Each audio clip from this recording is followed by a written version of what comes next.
Total tariffs on Chinese goods are now 145%. So if you were importing something for $100, now it's going to cost you $245. So Dollar Tree is now the $2.50 store.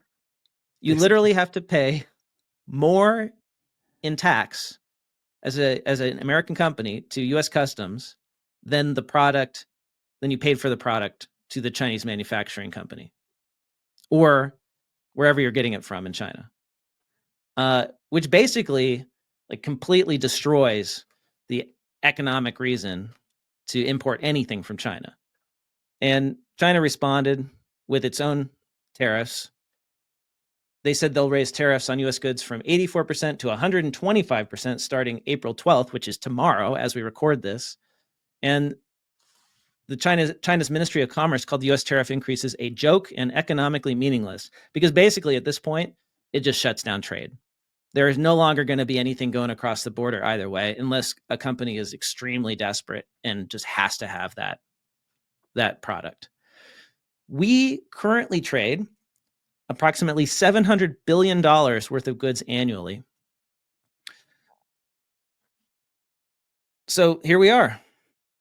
A U.S. president has unilaterally shut down trade with China, declaring a national emergency to do so. Apparently, I don't understand how this works. Apparently, the president can just say that persistent trade deficits are a national emergency, and that allows him to use his emergency powers to change tariff rates. And this is the thing in the discussion that I just have not understood is, how is this even constitutional? Because it's not the executive, it's not the president under our Constitution who has the authority to levy taxes, which is what tariffs are. It's Congress.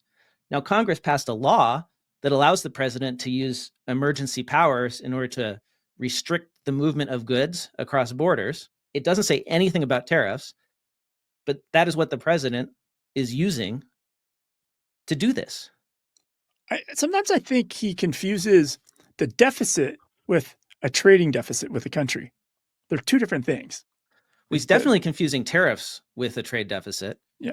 And that's what we talked about last week, that the calculation for the tariffs is, based on trade deficits and not actually the other country's tariffs or trade barriers.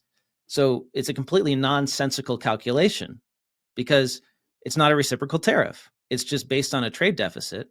And, if you want to hear my argument about that, go back and listen to that episode.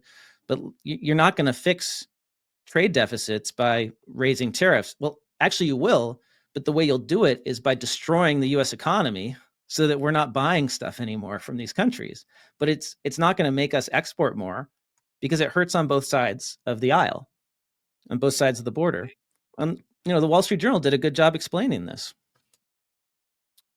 So I think this is the thing that we have to, as accountants, as CPAs, as financial experts, we have to communicate this to the public. We have to use our voice to make this clear because Trump's followers don't understand this.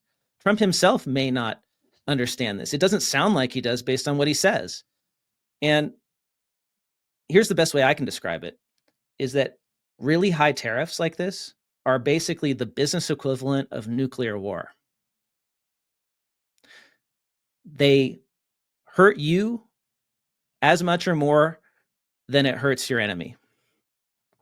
And in the short term, it can produce some revenue, but in the long term, if it hurts GDP, you're not going to get as much revenue as you thought you were going to get.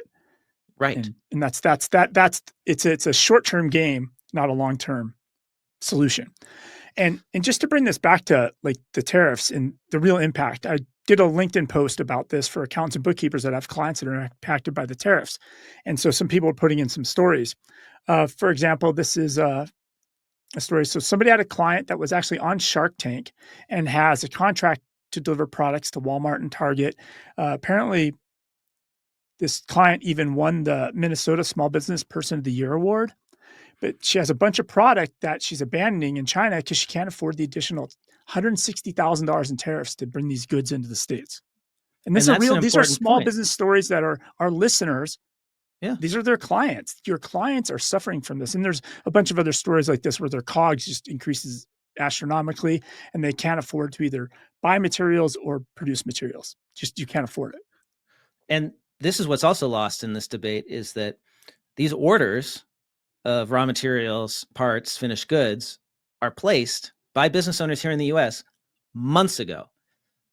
And they may have already paid for this stuff. Now it's at the port. It's like at the port of Los Angeles and it's getting unloaded. And the business owner now has to take custody of it.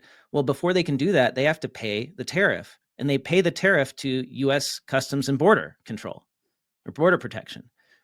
And if that tariff suddenly is now, I don't even know what it was before. It was very low before compared to what it is now. If it's 145% now, that means suddenly they have to come up with cash that is more than their COGS for the product, more than their cost of goods for the product. So where are they going to get that cash? What are they going to do? They're either going to have to borrow, and interest rates are not good right now, or they're going to have to cancel orders of their customers and abandon the product that they ordered, or they're going to pay the tariff and then make cuts elsewhere and lay off employees and close stores and weather the storm and shut down. Here's another example. NPR did a story about Sarah Wells. She's the owner of a 13-year-old company selling breast pump backpacks. So, you're a mother, you're breastfeeding. This is a backpack for all your gear.